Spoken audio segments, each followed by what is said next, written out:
Ce qui m'a vraiment marqué, c'est le courage démontré par les policiers cette journée-là. Il y a 5 policiers qui se sont vraiment démarqués. Mme Dicker et M. Diallo, qui étaient sur le véhicule 12-1, qui étaient stationnés en face du Collège Dawson. Eux étaient présents, ils s'en allaient répondre à un appel au Collège Dawson.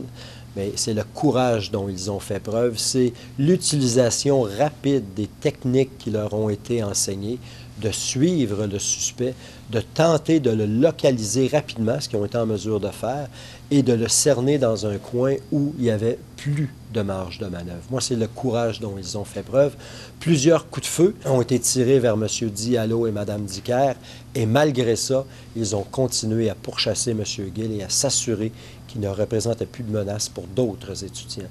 Par la suite, il y a M. Côté, M. Barcorello, qui sont également intervenus et qui, eux aussi, ont fait preuve de beaucoup de courage, mais également de beaucoup de créativité en se positionnant à un étage supérieur pour être en mesure d'avoir M. Gill à un endroit où il était certain qu'il ne représenterait plus de menace pour d'autres étudiants. Ils sont entrés porter main forte à leurs collègues, ils se sont positionnés à des endroits différents pour avoir une vue d'ensemble sur l'événement.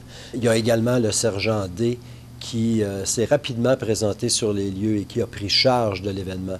Moi, comme représentant de la direction du service de police, je suis très heureux de voir des superviseurs qui ont le leadership pour prendre en charge ce genre d'événement-là, très complexe. Ce qu'il faut comprendre aussi, c'est qu'un événement de telle nature, il y a beaucoup d'intervenants. Tout le monde essaie de transmettre des informations à un moment donné. Et M. D a rapidement pris en charge cet événement-là et il a également contribué à faire de la gestion de l'événement un grand succès.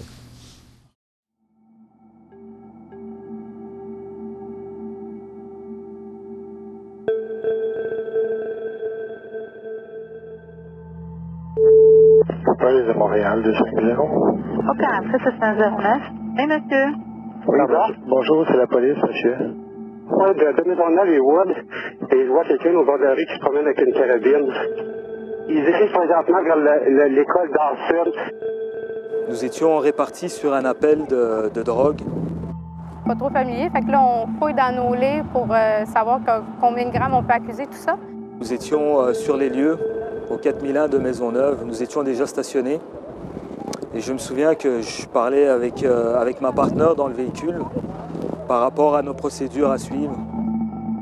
Sur mon champ périphérique, j'ai vu le suspect en fait sortir sa cape et tirer en fait sur les étudiants qui étaient arrêtés là pour fumer et puis debout juste devant l'école. Donnez-moi sa description. Le manteau noir. Un homme de race blanche? Un homme, il tire. Je le vois dans mon champ périphérique et puis je le vois en train de tirer sur les étudiants. Et la première chose que j'entends, c'est ma partenaire en train de me dire ah, ça c'est pas des pétards. Il tire, il dans Dawson. C'est la police à sort.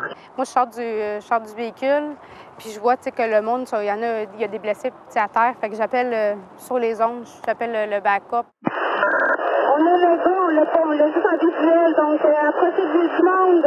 Pendant que je fais le tour du véhicule, là, je vois le monde à terre, je vois un gars, il a les yeux, il regarde au ciel. Pour moi, il est mort. Je voyais des étudiants qui me croisaient, qui me regardaient, qui le regardaient lui. Et je criais au suspect parce que ce que je voulais pas, c'était justement qu'il entre dans l'école. Au fur et à mesure que j'ai pris le premier contact avec le suspect, je me suis rendu compte qu'il n'y avait pas de scénario idéal. Je lui ai crié dessus, je lui ai pointé mon arme, je lui ai dit « Drop your weapon, police ». Et il s'est retourné, il était calme. Il était plus calme que moi et je me voyais deuxième dans la situation. C'est comme s'il m'avait déjà anticipé. Je le vois rentrer dans l'école. La première chose que je me dis, c'était merde. OK. Il rentre dans Dawson, là? Oui, 4001 Dawson. Vite. Puis après, je vois une fille qui est comme blessée à la jambe. Puis là, je la regarde, puis on voit le regard, qu'elle est comme paniquée. Puis tu fais comme pas la laisser là comme ça, Puis je m'en vais la voir, je lui dis, regarde, le backup est appelé, les ambulances s'en viennent, il faut que je te laisse. J'ai dit, mon partenaire est à l'intérieur. Les agents ont besoin d'aide. Je pense que vos agents ont besoin d'aide. Oui. J'ai dit merde, il va y avoir quelque chose. Et là, je l'ai suivi dans l'école, mais j'essayais d'attirer son attention. Et au fur et à mesure que je le pointais, je disais il faut que je le neutralise. Il y avait des étudiants qui me bloquaient l'accès, qui me bloquaient la voie. Je pars à l'intérieur, puis là, je vois Alain, qui est dans la cafétéria. À ce moment-là, je me rends compte que lui, il est mindé en fait. Qu'il est mindé à tuer un maximum de monde. Qu'il s'en fout de ce que je lui dis. Il s'en foutait carrément. Le monde se doquait en dessous des tables. Et sur mon côté, il y avait quelques étudiants qui me regardaient et qui le voyaient. Lui à ce moment-là, il s'était rendu compte que j'étais là parce que j'arrêtais pas de crier après lui, de lui dire de lâcher son arme. J'arrêtais pas d'essayer de le pointer et j'étais mindé pour le neutraliser, mais à chaque fois, il y avait trop d'étudiants qui étaient autour de moi. Quand j'ai entendu les informations, j'ai compris que c'était un tireur fou. Et je me suis dit, pas sur mon corps de travail, il faut que ça s'arrête. Comme j'étais quand même assez loin de cet événement-là, tout en me rapprochant, j'ai compris l'ampleur de l'événement, parce qu'il y avait des détails qui rentraient au fur et à mesure. Vous ne l'avez pas vu sortir? C'est ça, je ne l'ai pas vu sortir. J'ai aucune idée s'il est encore dans l'école. Je sais qu'il y a au moins 3 policiers qui étaient rentrés. Chemin faisant, j'ai compris que ça se passait dans une cafétéria et qu'il y avait des policiers Maisonneuve à 3 teux. Fait que moi, ce que j'ai pris comme stratégie, c'est je vais le prendre à revers. Donc, je suis rentré par Sherbrooke. Je savais qu'il y avait une entrée sur Sherbrooke, je me souvenais de ça. Donc, je suis arrivé face au cégep. J'ai vu carrément une marée humaine qui sortait du collège. Là, je me suis même dit, le tueur peut être au travers de la foule. Donc, j'ai sorti mon arme, j'ai commencé à avancer. En arrivant près du collège, ça a été amplifié davantage par... on entendait les coups de feu. Fait que tu voyais l'urgence d'intervenir, puis la gravité de la situation. Dans mon cas, c'est que je me suis joint aux policiers qui étaient déjà à l'intérieur. C'est pas évident quand tu rentres dans un endroit que tu connais absolument pas. Et c'est là qu'il y a même un étudiant, à un moment donné, qui a dit « il faut que tu t'ailles jusqu'au bout, tu tournes, tu prends des escaliers ». Mais là, il me regarde, il regarde comme en direction d'où il voulait que j'aille. Il dit « tu ne trouveras pas ». Il dit « il va falloir que je t'accompagne un bout parce que tu ne trouveras pas, c'est trop un labyrinthe ». J'ai dit « OK, reste en arrière de moi, puis guide-moi le plus loin qu'on peut aller, où c'est que je vais être capable après ça de m'orienter ». Celui-là en avant de moi, il est en arrière des machines distributrices dans le cafétéria. Il y a des polices à peu près à 2 mètres en uniforme en arrière. Dès le moment où il a tiré,